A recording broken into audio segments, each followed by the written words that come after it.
మన రాష్ట్ర ఉప ముఖ్యమంత్రి వర్యులు మరియు ఆర్థిక ప్రణాళిక మరియు ఇంధన శాఖ మంత్రులు గౌరవనీయులు శ్రీ భట్టి విక్రమార్క మల్లు గారు వేదికపైకి విచ్చేస్తున్నారు. సభా ప్రాంగణానికి విచ్చేసిన వారికి స్వాగతం, సుస్వాగతం. సత్తుపల్లి ఎమ్మెల్యే గారు మట్ట రాఘవయ్య గారు ఇక్కడికి విచ్చేశారు. అగ్రగామిగా నిలుపుతూ ప్రజాప్రభుత్వ పాలనతో ముందుకు తీసుకెళ్తున్న మన రాష్ట్ర ముఖ్యమంత్రి వర్యులకు మనందరి తరఫున స్వాగతం, సుస్వాగతం, ఘన స్వాగతం.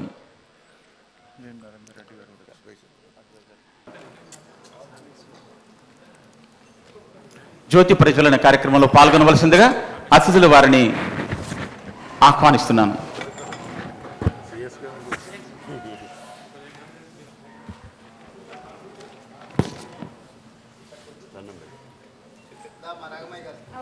మీరు ఉండండి. సిఎస్ గారు అక్క మైడలు వెలిగేయాలి.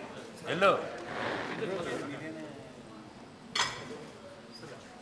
రాష్ట్ర ముఖ్య కార్యదర్శులు వారు శ్రీమతి శాంతకుమారి గారు వారు కూడా ఈ జ్యోతి ప్రజ్వలన కార్యక్రమంలో పాల్గొనవలసిందిగా మా సంస్థ తరఫున ఆహ్వానిస్తున్నాం.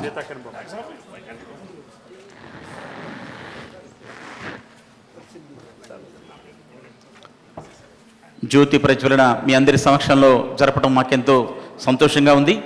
సింగరేణి సంస్థ, రాష్ట్ర ప్రగతి మరియు యువకులు ఉత్సాహవంతంగా ఈ యొక్క అభయహస్తాన్ని వినియోగించుకొని ముందుకు పోవడానికి అంకురార్పణగా